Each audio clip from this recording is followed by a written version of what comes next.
자, 오늘은 호흡에 대해서 한번 말씀드려 볼 텐데요. 많은 분들이 그 운동 시에 호흡에 대해서도 많이 여쭤보시고 또 과호흡에 대해서 고생하시는 분들이 많으셔서 거기에 좀 도움을 드리고자 말씀드려 보겠습니다. 일단 운동 중에 어떻게 호흡을 하는지를 좀 많이 여쭤보셔서 결론을 좀 먼저 말씀을 드리면요. 운동 중에는 평소 본인이 하는 그냥 호흡대로 하시는 것을 추천드립니다. 호흡 중에 또 복식 호흡이 좋다고 운동 중에 그것을 계속 하시면 기능적인 다른 문제가 일어나기 때문에요. 예를 들어서 어지럽거나 또 과호흡이 되거나 또는 소화도 안 되고 이렇게 압박을 하는 것들 때문에 다른 기능적인 문제가 발생할 수 있기 때문에 운동 시에 호흡은 본인이 편한 거를 추천드립니다. 그렇지만 반드시 지켜야 될 세 가지를 제가 항상 말씀을 드리는데요. 그 중에 첫 번째는요, 호흡을 천천히, 그래서 운동 속도를 천천히 하는 것을 추천드립니다. 이 호흡이 가쁘시면 운동도 같이 따라서 빨리 하게 되거든요. 그러면 반동을 일단 이용하게 돼서 근육을 골고루 쓰질 않게 되고요. 운동을 빨리 하게 되면 과호흡의 문제도 생기기 때문에 이것 또한 천천히 하는 것을 추천드립니다. 두 번째는요, 우리가 그 숨을 마실 때 이걸 들숨이라고 그러고 뱉을 때를 날숨이라고 그러는데요. 자, 이 들숨, 마실 때를 반드시 코로 마시는 연습을 하셔야 되고 실질적으로 운동 중에 코로 마시는 것을 추천드립니다. 나는 원래 코로 숨 쉰다고 하지만 우리도 모르게 알게 모르게 습관적으로 입으로 구강호흡을 상당히 많이 하시거든요. 그러면 특히 이게 과호흡의 문제가 많이 되기 때문에 이것도 좀 말씀을 드리고요. 또 마지막으로는 들이쉬시고 뱉을 때 들숨과 날숨의 비율을 1대2로 예를 들어서 마시는 거를 1이라고 그러면 뱉는 거를 좀 더 길게 해요. 이렇게. 그래서 날숨을 좀 더 길게 하는 것을 추천드립니다. 자, 이렇게 하는 이유는요. 날숨을 길게 하셔야 그 부교감 신경을 자극해서 호흡에도 더 좋은 영향을 줄 수 있기 때문입니다. 그 구강 호흡을 많이 하시는 분들은요. 약국에 가시면 이런 3M 테이프 있거든요. 종이 테이프. 1,000원밖에 안 하니까. 자, 이런 것들을 이렇게 자르셔서 이렇게 세로로 자, 제가 붙여서 말을 못했는데요. 이 테이프를 입에 붙이신 상태에서 코로 마시고 코로 뱉는 이 연습도 하시면 좋고요. 운동 중에 큰 힘을 쓰는 게 아니라면 이 테이프를 입에 붙이시고 그리고 코로 마시고 코로 뱉는, 그래서 이렇게 운동 한 번만 해보세요. 이러면 뇌에다 새로운 정보를 줘서 또 새로운 호흡 패턴이 생기니까요. 테이프를 이렇게 입에 붙여보시고 운동을 하니까 너무 답답하다, 미치겠다라고 하신 분들은 평소 구강 호흡을 하실 확률이 상당히 높으세요. 그러면 주무실 때 이렇게 입에 테이프를 대시고 주무시는 게 좋습니다. 왜냐하면 이 구강 호흡이 우리 몸에 상당히 안 좋거든요. 안 좋은 예는 너무나 많은데 제가 또 기회 되면 다시 한번 말씀드리고, 어쨌든 들숨은 코로 마셔야 된다는 거 다시 한번 말씀드려 봅니다. 자, 그 다음에 이제 호흡 패턴에 대해서 좀 말씀드릴 텐데요. 이 과호흡은요, 내가 깊고 빠르게 이렇게 큰 숨을 마시는 것을 말씀드리는데, 이렇게 깊게 빠르게 숨을 마시게 되면요, 우리 몸에 생리적으로 많은 문제가 일어납니다. 그 중에 하나가 이산화탄소 농도의 분압에 따라서 숨이 더 가쁘게 되거든요. 이것 중에 가장 흔한 것이 입으로, 아까 말씀드렸듯이 구강호흡인데요. 우리가 갑자기 어떤 놀라거나 이럴 때 입을 벌리면서 이러잖아요. 자, 이러면서 큰 숨을 입으로 마시거든요. 자, 이러면 더 큰 문제를 야기할 수가 있어요. 그 호흡은요, 이 불안하고 상당히 연관이 있습니다. 그래서 불안하신 분들은 호흡에 문제가 있고요.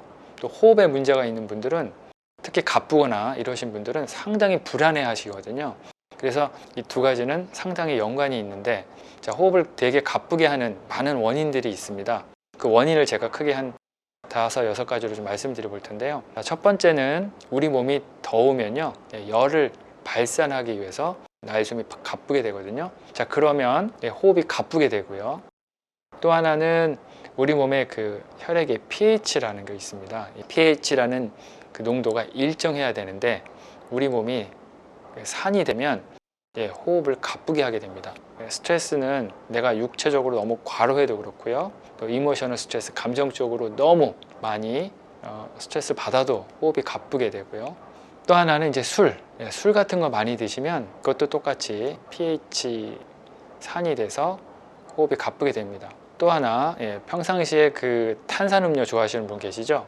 자, 이런 탄산음료를 많이 드시면요, 우리 몸이 산성화가 되기 때문에 또 호흡이 가쁘게 되고요. 또 고기 같은 거 이렇게 많이 드시는 분 계시죠? 자, 이런 고기나 패스트푸드를 많이 드시면요, 그것이 소화가 되면서 잔존으로 이제 산성화가 되거든요. 그러면 우리 몸은 이걸 보상하려고 호흡을 가쁘게 하게 됩니다. 그래서 평상시에 또 고기나 이런 술을 많이 드시면 안 좋고요. 자, 이걸 제가 종합해서 가장 안 좋은 스토리를 한번 만들어 볼게요. 예를 들어서 제가 최근 한 일주일 동안 육체적으로 너무 과로를 하는 일을 했고요. 또 감정적으로 가장 큰 스트레스를 받고 있고요. 그래서 저녁에 친구들과 술을 한잔 했고, 또 술 안주로는 이제 고기를 먹고요. 저녁에는 잘 때 구강 호흡, 입으로 호흡을 하고 자고요. 아침에는 또 어떤 갑자기 이렇게 더운데 저도 모르게 뭐 밀폐된 공간, 뭐 버스 안이나 전철 안에 더운데 가 있다 그러면 이러면 지금 말씀드린 안 좋은 게 다 연결되어 있잖아요. 그러면 과호흡을 유발할 확률이 상당히 높습니다. 그러면 이 과호흡은요, 내가 숨이 가쁘게 되면서 죽을 것 같은 그런 느낌을 들거든요. 그래서 더 심해지면 응급실에 가거나 실신하게 되는 예가 됩니다. 특히 이 공황장애는요, 호흡하고 불안, 또 이명, 이런 어지러움, 이런 거랑 연관이 되어 있습니다. 가장 큰 문제는 이 스트레스, 내가 감정적으로 이 불안한 것을 잘 관리하셔야 되는데요. 그것에 한번 조금 또 말씀드려 보겠습니다. 자, 우리가 어떤 것에 대해서 부정적인 생각을 많이 하게 되면 사실 그것은 과거에 내가 겪었던 어떤 그 사실에 대한 리액션, 반응이거든요. 근데 이게 잠재의식으로 계속 남아 있어요. 예를 들어서 과거에 그 잔디에 뱀을 보고 제가 놀래서 한번 안 좋은 기억이 있으면 잔디 위에 뱀 비슷한 모양, 예를 들어서 호수 같은 걸 봐도 놀랄 수가 있죠. 그죠? 자, 근데 이것은 일시적으로 처음엔 그럴 수도 있는데 호수만 볼 때마다 계속 그 화재 경보가 나듯이 계속 뇌에서 이 반응을 일으키면 이것은 지금 잘못된 정보거든요. 그래서 이 잠재의식을 바꾸셔야만 내가 과감하게 그 두려움을 뚫고 나갈 수 있는 행동을 할 수가 있습니다. 그래서 이 잠재의식을 바꾸는 방법은 셀프톡이라고 하는데요. 일전에 제가 한번 말씀드렸는데 I am exercise라고요. 나는 더 이상 불안하지 않아. 나는 어떤 상황에도 놀라지 않아. 나는 다른 사람의 말이나 행동에 화내지 않아. 이런 식으로 자꾸 자기 자신이 긍정적으로 생각하는 것을 말로 하셔야 됩니다. 일전에도 제가 그 뇌도 그 재생이 된다 그랬잖아요. 뇌도 뉴런을 새로운 파이어링이라고 하는데 새로운 길로 생각을 해서 자꾸 얘기를 하다 보면 그것이 뉴 패스웨이가 돼서 잠재의식 속에 새로운 게 형성이 되거든요. 자, 이 잠재의식을 바꾸는 것은 과학적으로 입증이 되었기 때문에 딱 두 달만 셀프톡을 하시면 됩니다. 그래서 매일 1시간인데요. 이 1시간을 쪼개기가 어려우니까 아침, 점심, 저녁, 그리고 주무실 때 이렇게 4번을 나누셔서 매일 15분씩 아까 제가 말씀드린 셀프톡을 자꾸 하시는 거예요. 자, 그러면 이 셀프톡을 하시면요, Changing the meaning, 모든 상황을 바꾸고요, 실질적으로 삶을 바꿀 수가 있거든요. 그래서 이 잠재의식을 먼저 바꾸신 다음에 이 두려움을 극복할 수 있는 힘이 생기니까 이렇게 한번 꼭 하셨으면 좋겠습니다. 자, 그리고 일전에도 말씀드렸지, 운동도 반드시 하셔야 되죠. 그래서 운동을 하시면 브레인 플라스티시티라고 해서 뇌 가소성, 이 뇌 재생되는 걸 우리가 활성화시키고요. 자, 그 중에 히포캠퍼스라고 해서 해마, 우리 뇌에 있는 해마를, 뇌세포를 증가할 수 있다 그러니까 아까 같이 호흡 연습하셔서 천천히 운동도 한번 해보셨으면 좋겠습니다. 자, 그리고 이렇게 어지럽거나 이명 있거나 이러신 분들은 또 하나 반드시 하셔야 될 게 자율신경을 꼭 확인하셔야 되거든요. 자, 이게 우리 몸의 척추인데요. 척추에 이런 자율신경들이 다 나와 있어요. 그래서 교감하고 부교감 신경이라는 게 있는데 이렇게 체형이 틀어지면요, 이 척추가 틀어지면 쉽게 얘기해서 교감하고 부교감 신경의 균형이 깨지게 됩니다. 그러면 그 신경에 작은 압력만 가해도 기능이 떨어지거든요. 그러면 이 교감과 부교감 신경이 깨지면서 어지럽거나 이런 것들이 많이 발생이 되니까, 자, 이렇게 틀어진 것을 이렇게 반듯하게 하는 체형 교정을 하셔야 돼요. 또 요추도요, 이렇게 틀어진 것을 이렇게 반듯하게 하셔야 되는데, 아쉽게도 우리나라에서 이렇게 체형을 잡는 이 과는 없습니다. 그래서 혹시 주위에 미국의 카이로프랙틱 전공자들이 있으시면 도움을 받으셔서 이렇게 체형을 교정하시면 교감과 부교감 신경의 흐름을 원활하게 할 수 있습니다.